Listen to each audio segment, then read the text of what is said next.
Pero vale la pena escuchar el cristalazo de Rafael Cardona sobre estos cambios anunciados hoy por el presidente, en donde todas las propuestas y nombramientos corresponden a mujeres. Rafael, ¿cómo te va? Muy buenas tardes.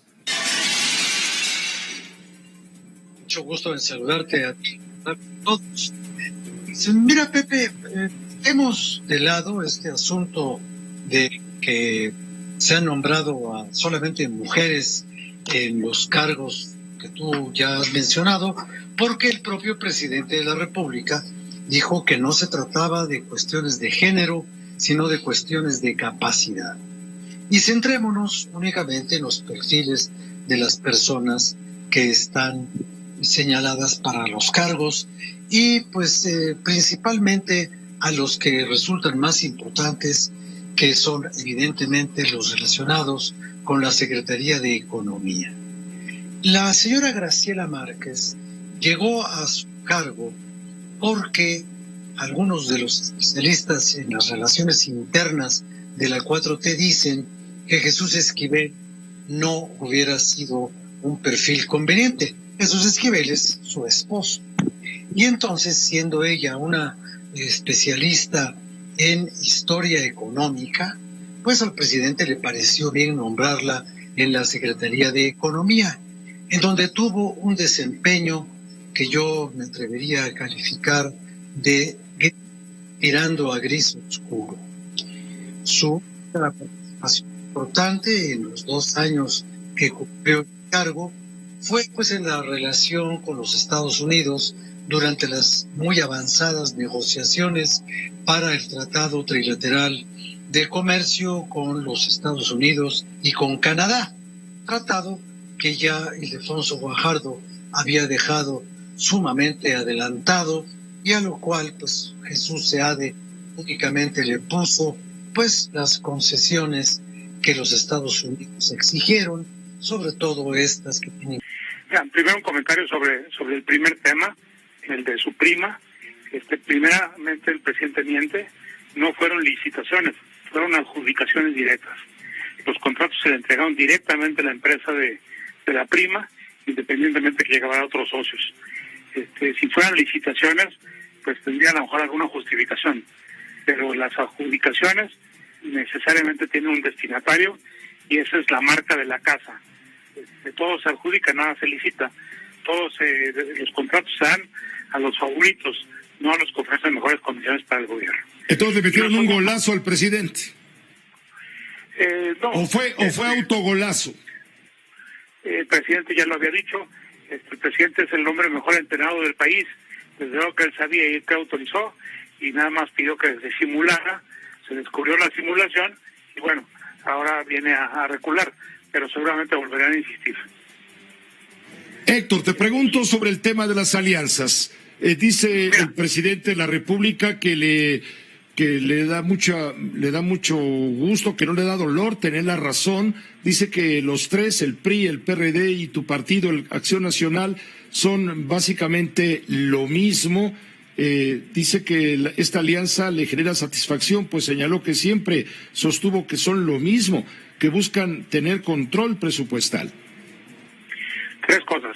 Primero, dice que le da satisfacción, que no le preocupa, y le dedica 20 minutos de su conferencia violando las normas que el propio Instituto Nacional Electoral, que le exige imparcialidad a todas las autoridades.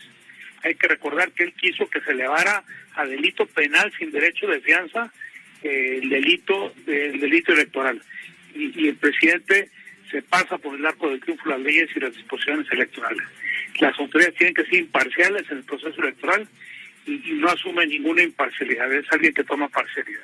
Segundo, dice que el objetivo, que son lo mismo. No somos lo mismo, pero sí nos une un solo tema, el detener la destrucción que tiene este país. ¿Cuántas instituciones no se han destruido? Se destruyó la Policía Federal, se destruyó el Seguro Popular, se destruyó el programa Oportunidades, se ha destruido el sistema de salud que teníamos, se ha destruido prácticamente todo. Y tenemos que detener esa destrucción, y la única manera es tener el control de la Cámara de Diputados para que el presidente no siga Ya el planteamiento que nosotros estamos haciendo como México Libre es de fondo.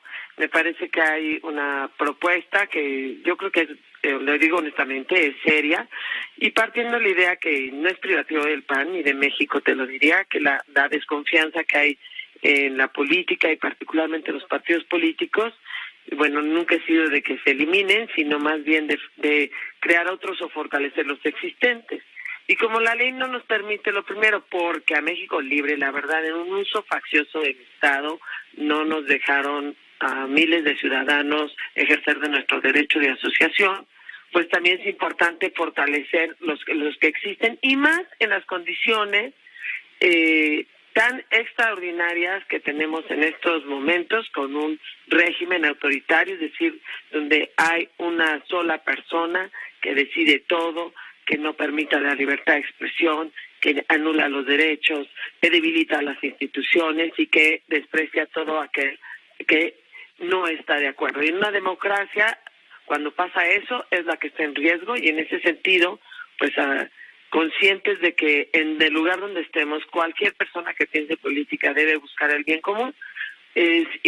Para nosotros fue importante hacer ese acuerdo, más allá de cualquier biografía personal. Ahora, claro, tiene que ver mucho con mi biografía, pues mirar en este sentido al PAN y poner una propuesta en medio de los diálogos que ya hemos tenido y que tenemos tanto con el PAN como un movimiento ciudadano.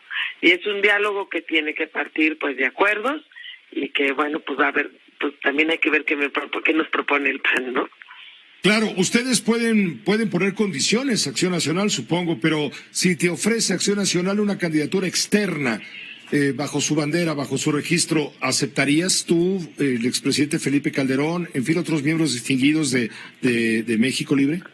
Bueno, será cosa que en ese sentido que decidan cualquiera de los miembros, pero sí te voy a decir, a mí me parece, a nosotros nos parece importante poner ahorita, porque es el momento, pues nuestra propuesta. Y si tú la lees, no hay ninguna cosa que... Estamos a tiempo para entrar en contacto con el doctor José Antonio Crespo, analista político en este espacio de Grupo Fórmula, a quien saludo con afecto y le pongo ahí el balón para que dispare a gol. Me refiero al tema de las alianzas y lo que nos acaba de decir Margarita Zavala, que México Libre, de los Calderón Zavala, no está cerrado a una alianza estratégica, política o como sea, con el Partido Acción Nacional, que a su vez no está cerrado a las alianzas, o ya están pactadas las alianzas entre el PAN, el PRI y el Partido de la Revolución Democrática para formar un bloque de contención a lo que ellos denominan el autoritarismo de Morena y sus aliados. ¿Qué te parece, José Antonio? Buenas noches. ¿Qué tal? Buenas noches, Pepe. Pues efectivamente se está formando esta coalición, vamos a ver hasta dónde llega, una coalición inédita, porque no se había dado formalmente un vínculo entre el PRI y el PAN. Es cierto que se hablaba del PRIAN famoso, ahora el observador está diciendo, ya ven, yo se los dije, ya se quitaron las máscaras, siempre fueron lo mismo. No fueron lo mismo exactamente, eso es parte simplemente del discurso muy simple, que le es muy eficaz a López Obrador, pero la realidad siempre es más compleja. Es cierto que, sobre todo después del 88, el PRI y el PAN en algunos momentos tuvieron algunas afinidades ideológicas, por ejemplo, ya con el neoliberalismo en el PRI, pues coincidía mucho con la plataforma histórica del PAN, y en muchos puntos podían coincidir. Es cierto también que en algunos casos se hicieron alianzas informales para detener al PRD en algunos estados, en las propias elecciones, pero también hubo muchos momentos de confrontación. Pues en el mismo año 2000, pues se enfrentaron nada menos que el PAN con el PRI por la presidencia, y ganó el PAN, y al PRI no le gustó mucho, o sea, idénticos no. Incluso en la parte legislativa, recordemos, el PAN detuvo una reforma energética que propuso Ernesto Zedillo. Después, el PRI detuvo una reforma fiscal que propuso Vicente Fox. Y después también el PRI detuvo